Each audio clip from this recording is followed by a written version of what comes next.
Emergency powers and functions, అత్యవసర.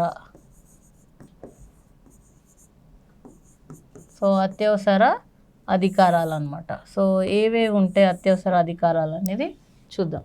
So these are emergency provisions and functions. ఏంటంటే all 3 emergencies మనం చెప్పుకున్నాం కదా, ఆల్ 3 ఎమర్జెన్సీస్. సో ఈ ఎమర్జెన్సీస్ని పెట్టే అధికారం ఎవరికి ఉంది అంటే రాష్ట్రపతికి. సో రాష్ట్రపతి 3 రకాల ఎమర్జెన్సీస్ పెట్టవచ్చు. సో ఒకటి ఏంటంటే national emergency,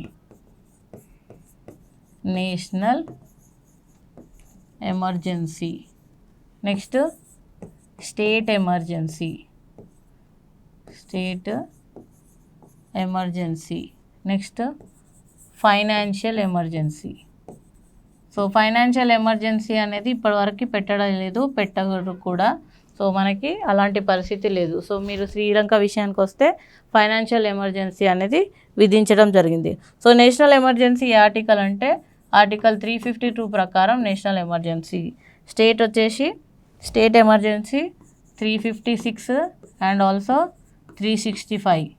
so 2 articles. So under 356 and this financial emergency 360. So they may be ask you articles also.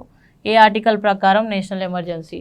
So national emergency పెట్టే అధికారము, స్టేట్ ఎమర్జెన్సీ, ఫైనాన్షియల్ ఎమర్జెన్సీ ఇవన్నీ విధించే అధికారం అనేది ఎవరికి ఉందంటే ప్రెసిడెంట్కి. అంటే స్టేట్లో కూడా శాంతి భద్రతల లోపం అనేది జరిగితే, అంటే శాంతి భద్రతలకు విఘాతం కలిగితే ప్రెసిడెంట్ స్టేట్ ఎమర్జెన్సీని పెట్టవచ్చు. అప్పుడు ఏమవుతుందంటే స్టేట్లో సీఎం అనేది డమ్మీ అయిపోతారనమాట. సో మొత్తము పరిపాలన అంతా ఎవరి చేతిలోకి వెళ్ళిపోతుందంటే ఎమర్జెన్సీ టైంలో ప్రెసిడెంట్ చేతిలోకి వెళ్ళిపోతుంది అనమాట. సో ఎమర్జెన్సీ విధించగానే మనకి ఫండమెంటల్ రైట్స్ కూడా రద్దు అవుతాయి కదా. సో ఇమీడియట్గా ఫండమెంటల్ రైట్స్ కూడా రద్దు అవ్వడం జరుగుతుంది అనమాట. సో ఇది emergency powers and functions, those are exist with this one. So for all next మనకి ఎమర్జెన్సీ చాప్టర్ ఉంది కదా. సో అక్కడ మనం ఇంకా remaining provisions we can see. Next military powers,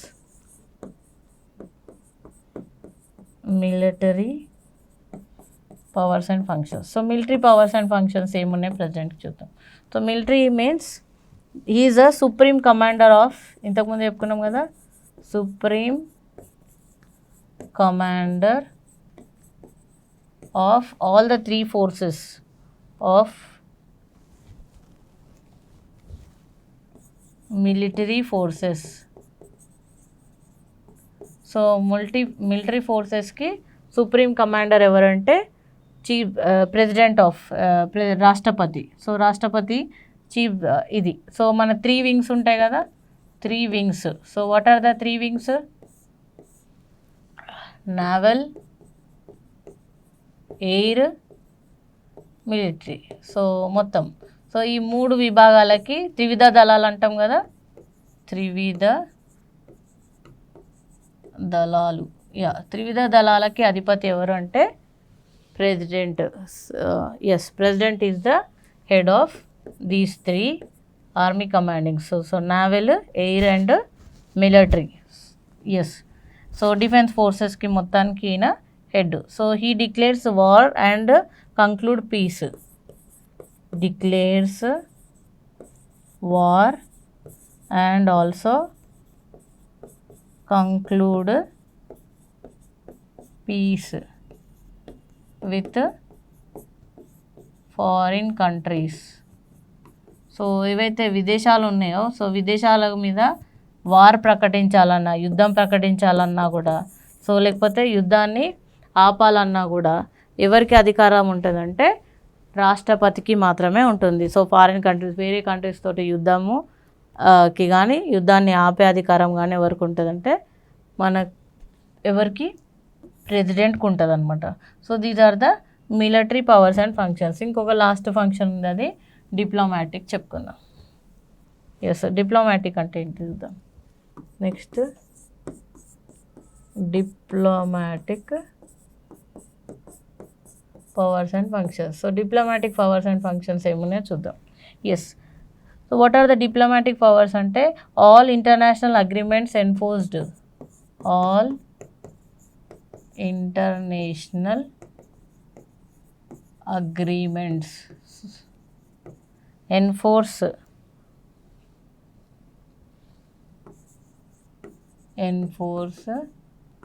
by the name of president. అంటే president పేరు మీదనే అన్ని ఇంటర్నేషనల్ అగ్రిమెంట్స్ అనేవి జరుగుతాయి అన్నమాట. అంటే మనము వేరే కంట్రీస్ తోటి అగ్రిమెంట్స్ చేసుకుంటాం కదా, MoUs, memorandum of understandings. So అవన్నీ ఎవరి పేరు మీద జరుగుతాయంటే ప్రెసిడెంట్ పేరు మీదనే. ఇదొక diplomatic power and function. So ఎవరు ఏ కంట్రీ తోటి మనం శ్రీలంక తోటి చేసుకున్నా, మాల్దీవ్స్ తోటి చేసుకున్నా, అమెరికా తోటి, రష్యా తోటి, ఏ కంట్రీ తోటి చేసుకున్నా ఎవరి నేమ్తో చేసుకుంటాం మెమరాండమ్ ఆఫ్ అండర్స్టాండింగ్ అంటే by president. So president name ద్వారా. So president appoints embassies. He appoints embassy, Indian embassy or ambassadors, embassy or ambassadors to different countries.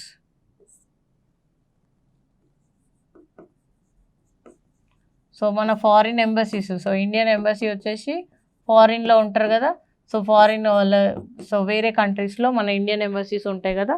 So వాళ్ళని ఎవరు అపాయింట్ చేస్తారంటే ప్రెసిడెంటే అపాయింట్ చేస్తారనమాట. సో ఎంబసీస్ని appointed by president. And also high commissioners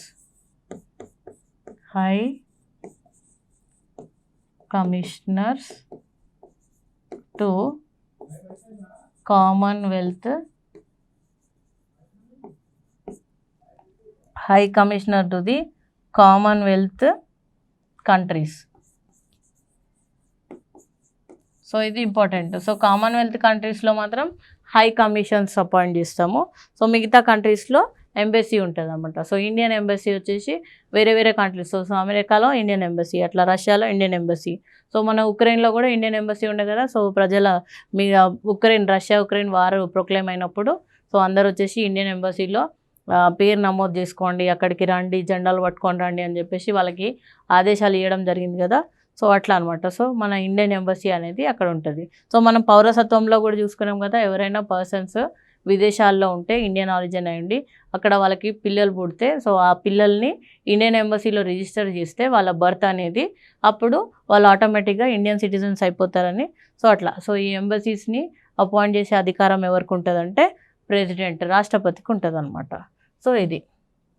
so these are the diplomatic powers of the president. So ఇవి మొత్తం president. So president అయిపోయిన తర్వాత నెక్స్ట్ పర్సన్ ఎవరంటే vice president. So vice president కూడా చూద్దాం. సో భారత ఉపరాష్ట్రపతి.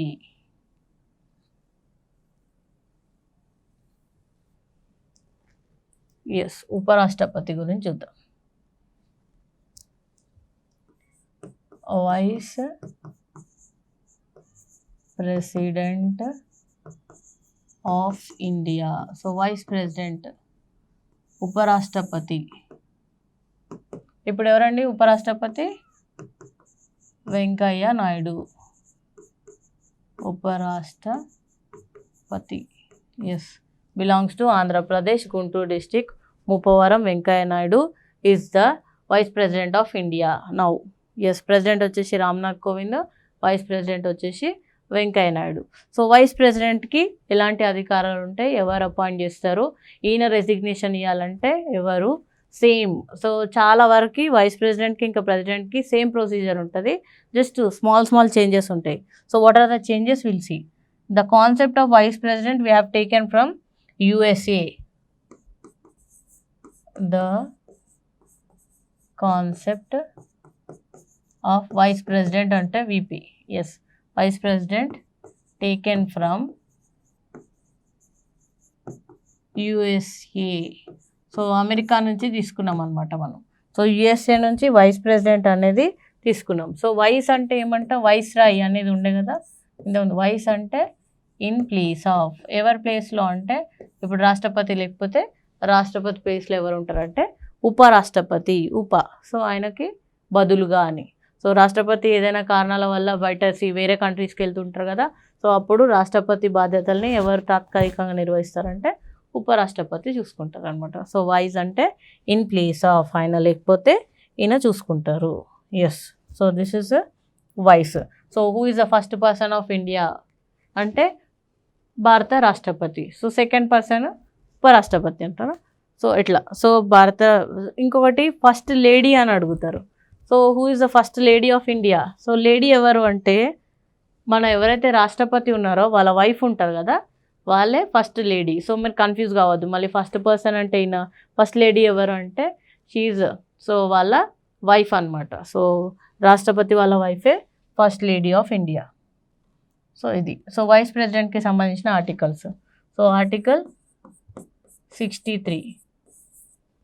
సో ఆర్టికల్ 63 ఏం చెప్తుందంటే it declares there shall be a vice president.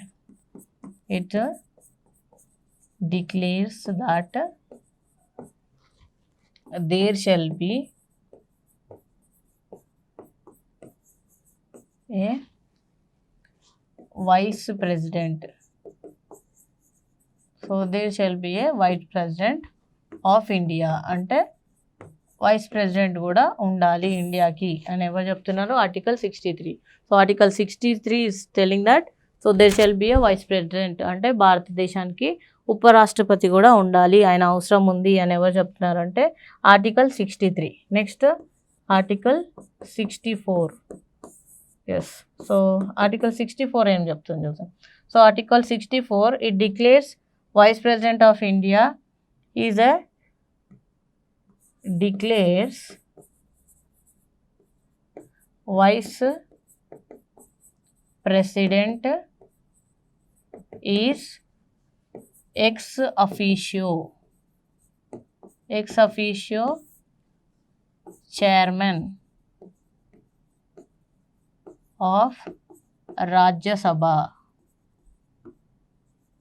Yes, so రాజ్యసభకి ఎక్స్ అఫీషియో చైర్మన్గా కూడా వ్యవహరిస్తారు. చాలా important. So under article 64 what is saying is vice president is a ex officio chairman of Rajya Sabha. So రాజ్యసభని ఏమంటాం? Council of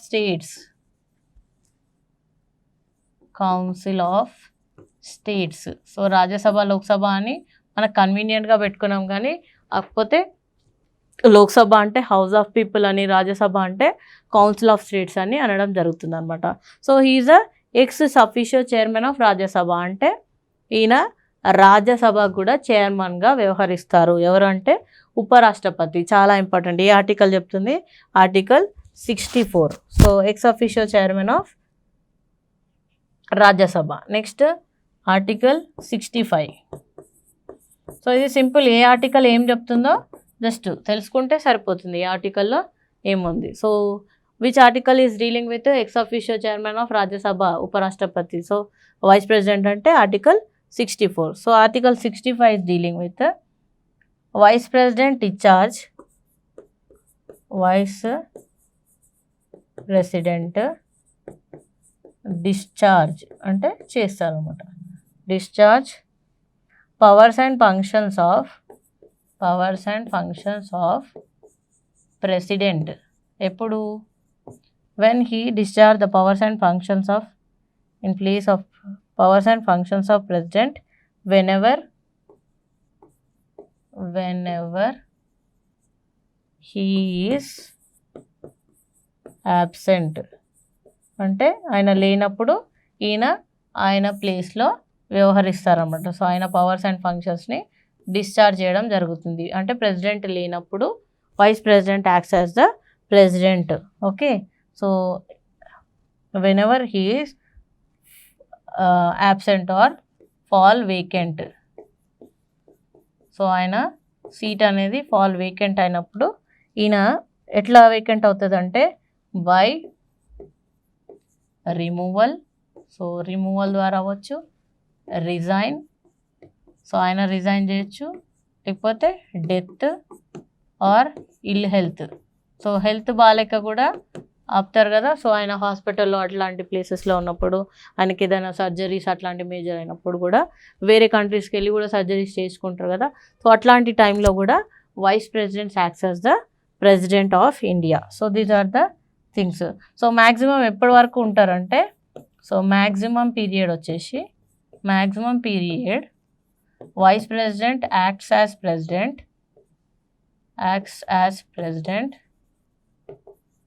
6 months. So 6 నెలలు మాత్రమే vice ప్రెసిడెంట్గా యాక్ట్ చేయొచ్చు. సో అంటే మ్యాక్సిమం 6 months లోపల ప్రెసిడెంట్ ఎన్నిక అనేది జరగాలన్నమాట. సో పోస్ట్ వేకెంట్ అయితే ఇది. సో ఇది చెప్తుందంటే article 65 is dealing with vice president acts as the president.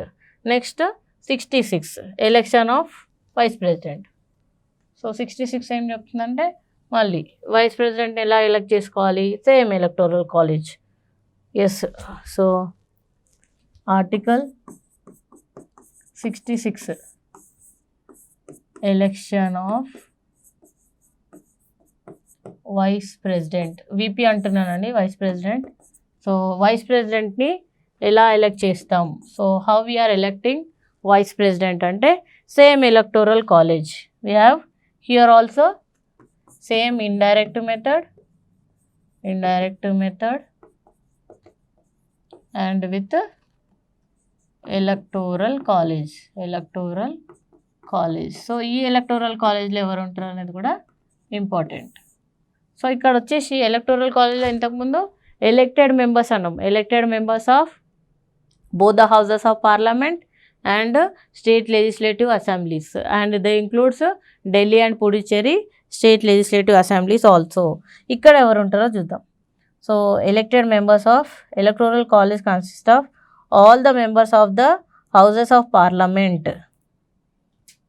So ఇక్కడ ఎలక్టోరల్ కాలేజ్లో ఎవరు ఉంటారంటే all the members, అందరూ మొత్తం all the members of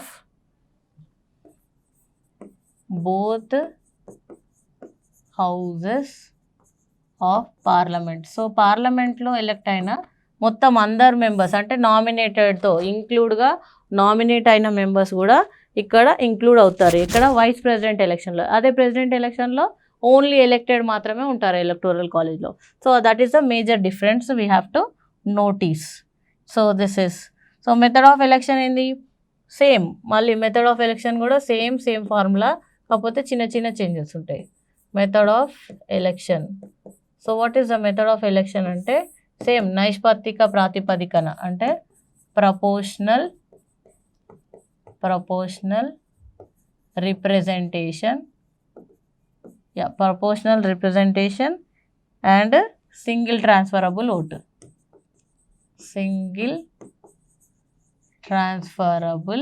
vote. So ఇంతకుముందు చెప్పుకున్నాం కాబట్టి అవసరం లేదు. సో సేమ్ నైష్పాతిక ప్రాతిపదిక మీద, సో పాపులేషన్ నిష్పత్తి మీద, ఇంకా సింగిల్ ట్రాన్స్ఫరబుల్ ఓట్ మీద ఇది ఎలక్షన్ అనేది జరుగుతుంది. సో ఇక్కడ ఫార్ములా ఏం వాడతారో చూద్దాం. సో ఇది కొంచెం important. The number of votes assigned to an MP, అంటే member of parliament, in the election of VP అంటే vice president. So number of votes ఎలా ఎలక్ట్ చేస్తారంటే total number of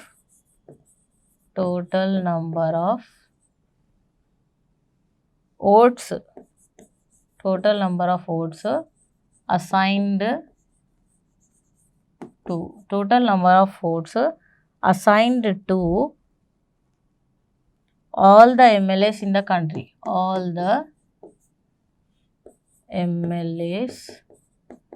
in the country, so కంట్రీలో ఉన్న అందరు ఎమ్మెల్యేస్కి assign అయిన oats plus divided by all members of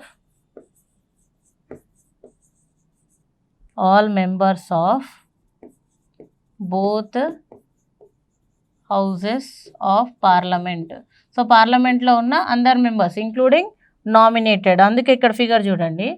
so 545 Lok Sabha plus 245 Rajya Sabha. So ఇంతకుముందుకి ఇక్కడికి difference చూడండి. సో ఇంతకుముందు ఆ నామినేటెడ్ మెంబర్స్ ఇంక్లూడ్ చేయలేదు 2ని, సో ఇక్కడ ఇంక్లూడ్ చేస్తున్నాం ఆల్ మెంబర్స్ అన్నమాట. సో ఇదంతా టోటల్ 790, ఇంతకుముందు 776. ఎందుకంటే we are not including nominated. Here in vice president election, we are including the nominated also. So this divided by 1000. Actually ఇంతకుముందు ఫార్ములాలో రాయలేదు అనుకుంటా. సో డివైడెడ్ బై 1000 ఉంటుంది. ఎస్. సో ఎందుకంటే మనం నిష్పత్తి అంటున్నాం కదా, సో పర్సంటేజ్ కాబట్టి ఇది. సో ఎంతమంది ఇది. So this is the formula for vice president election. So vice president in vice president elections MLAs representation is less than president election. So ఇక్కడ ఏంటంటే ఒక important, MLA representation is less than.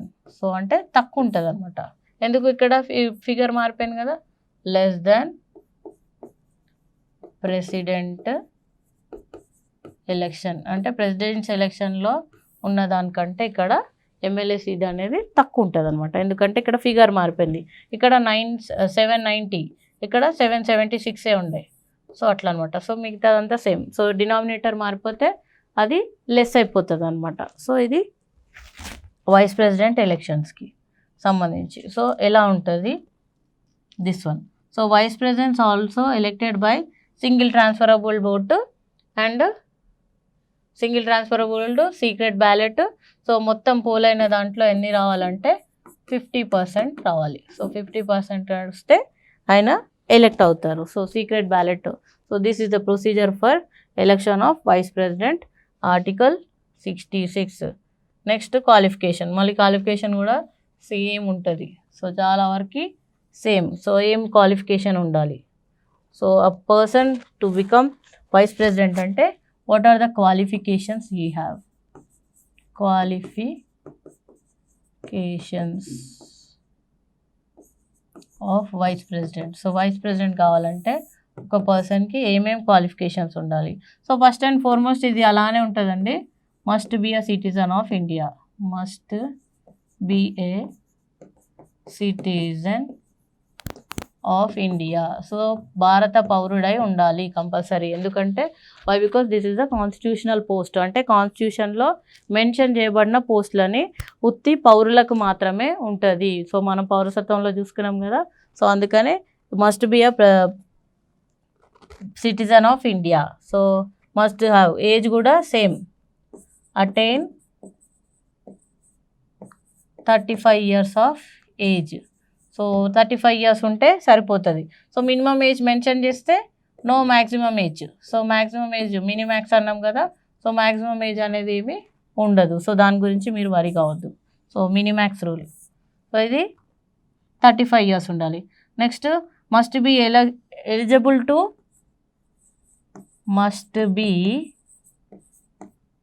Eligible to elected to the council of states. అంటే రాజ్యసభకి elect అయ్యే qualifications ఉండాలంట. Council of states. So council of states అంటే Rajya Sabha. So ఆయనకి president అయితే లోక్సభకు ఎలక్ట్ అయ్యే ఇది ఉండాలి. సో వైస్ ప్రెసిడెంట్ అయితే ఒక చేంజ్ ఏంటంటే రాజ్యసభకు ఎలక్ట్ అయ్యే ఇవి ఉండాలన్నమాట. సో ఇది. So this is the one of the different. Next shall not hold any office of profit.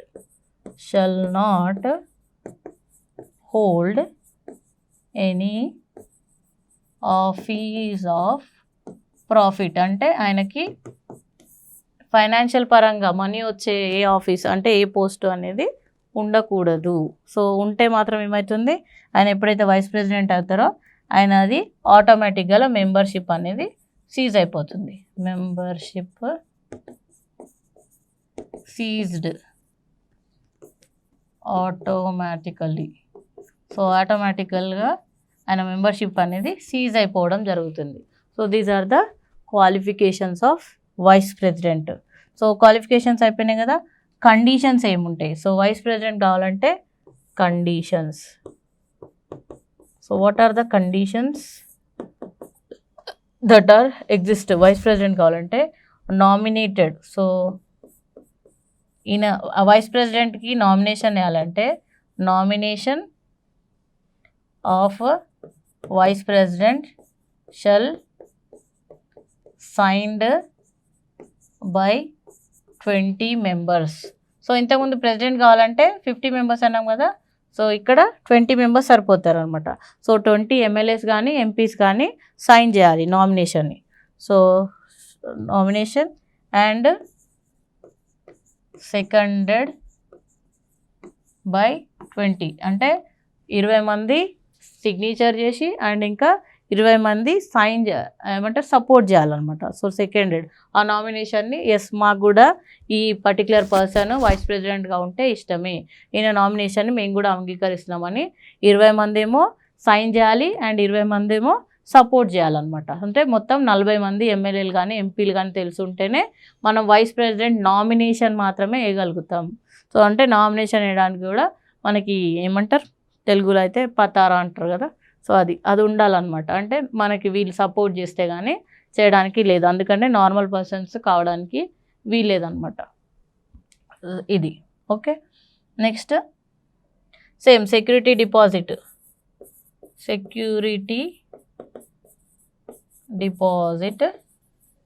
వచ్చేసి 15,000.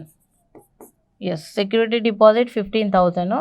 So he is a ex officio chairman of Rajya Sabha కదా, సో శాలరీ కూడా వస్తుంది. So salary, so ex officio chairman of Rajya Sabha, so salary. Next pension. So pension ఎంత వస్తుంది అంటే pension is around 7.5 lakhs pension వస్తుంది. So ఆయన retire అయినాక యాన్యువల్ పెన్షన్ ఇది. Next pen vice president. So ఇది చాలా ఇంపార్టెంట్ నోట్ ఏంటంటే vice president acts as president. So vice president ప్లేస్లో వ్యవహరిస్తాడని చెప్పినాం కదా, అప్పుడు ఏమవుతుందంటే he was eligible to all privileges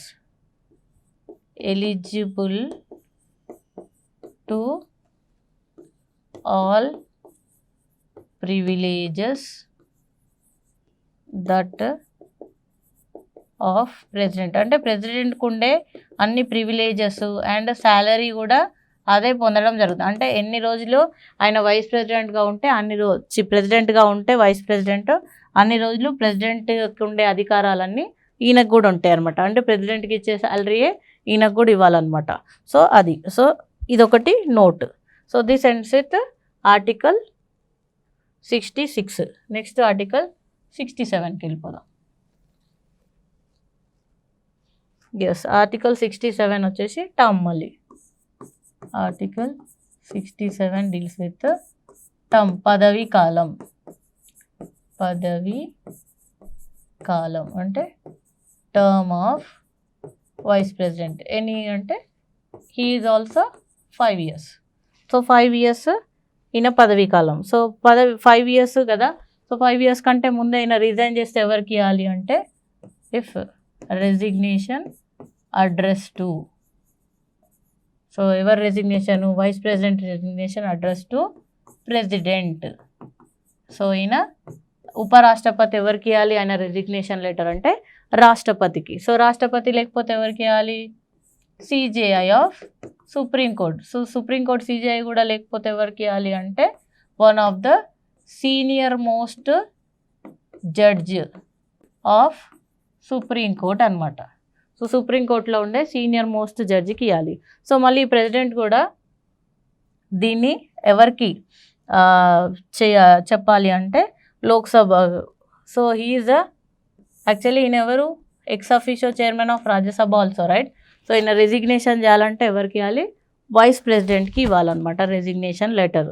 so ఇంతకంటే ముందే రిమూవల్ అయితే, సో రిమూవల్కి మాత్రం నో గ్రౌండ్స్. సో ఇంతకుముందు వైస్ ప్రెసిడెంట్ రిమూవల్కి మనకు ఒక గ్రౌండ్ ఉంది, అది వయలేషన్ ఆఫ్ కాన్స్టిట్యూషన్. ఈయనకి నో గ్రౌండ్స్. సో ఈయనకి వైస్ ప్రెసిడెంట్ని రిమూవ్ చేయడానికి మనకి ఏ గ్రౌండ్స్ మెన్షన్ చేయలేదన్నమాట. So no grounds are there. So resolution of removal of, so ఈయన removal resolution of removal of vice president present only in Rajya Sabha. So ఈయన resignation removal మాత్రం రాజ్యసభలో మాత్రమే పెట్టాలి. సో ప్రెసిడెంట్ అయితే either house of the parliament దేంట్లో పెట్టినా సరిపోతుంది. But vice president ex officio chairman of Rajya Sabha కదా, సో అందుకని ఈయన రిమూవల్కి సంబంధించిన ఎలిగేషన్స్ ఏమైనా ఉంటే దాన్ని రాజ్యసభలో మాత్రమే ప్రవేశపెట్టాలన్నమాట. So majority same. So majority ఏంటంటే మెజారిటీ టు రిమూవ్ హిమ్ అంటే సేమ్ 14 days నోటీస్ ఇవ్వాలి, prior notice. So 14 days prior notice and so election. So prior notice 14 days prior notice and so Rajya Sabha నార్మల్గా పాస్ చేసి సెండ్ టు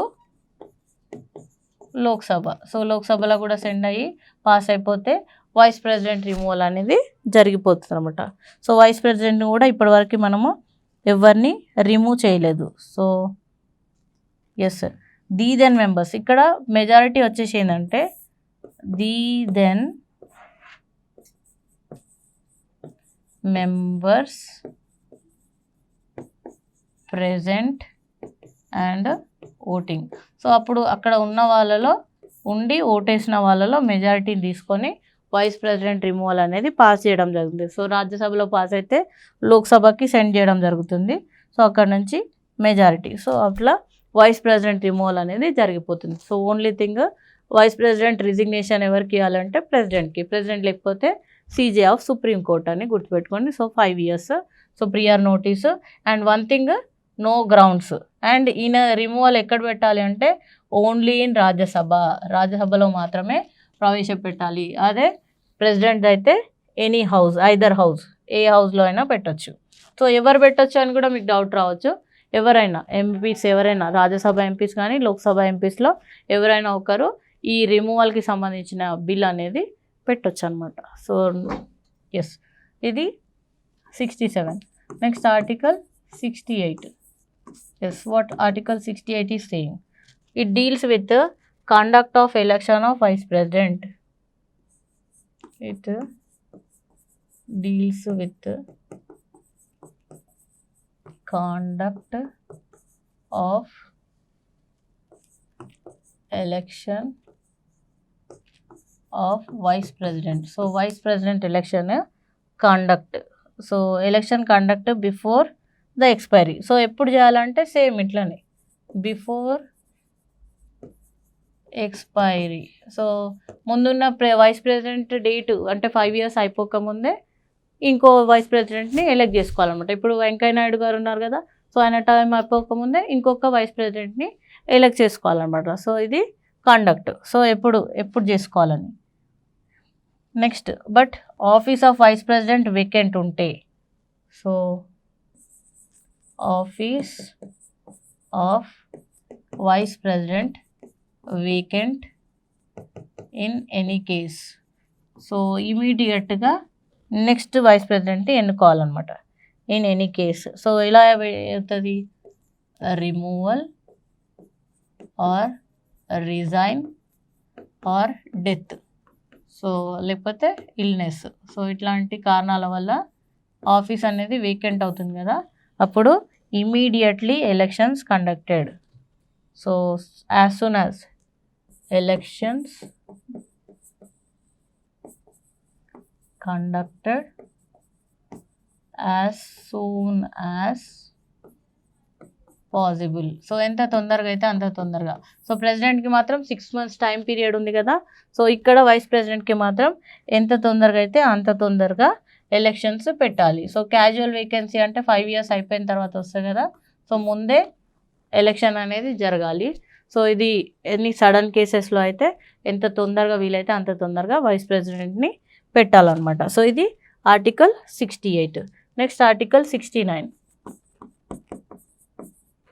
సో ఆర్టికల్ 69 ఏం చెప్తుందంటే it deals with oath and affirmation. So oath and affirmation పదవీ ప్రమాణ స్వీకారం. Oath and affirmation of vice president. So ఎవరు చెప్పిస్తారు vice president ఒకటి అంటే president of India performs the oath and office. So vice president ప్రమాణ స్వీకారం ఎవరు చేపిస్తారంటే ప్రెసిడెంట్ చేపిస్తారు. This is article 69. Next article 70. So article 70 ఏం చెప్తుందంటే powers and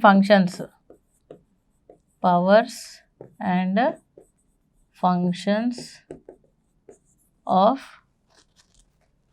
vice president in contingency.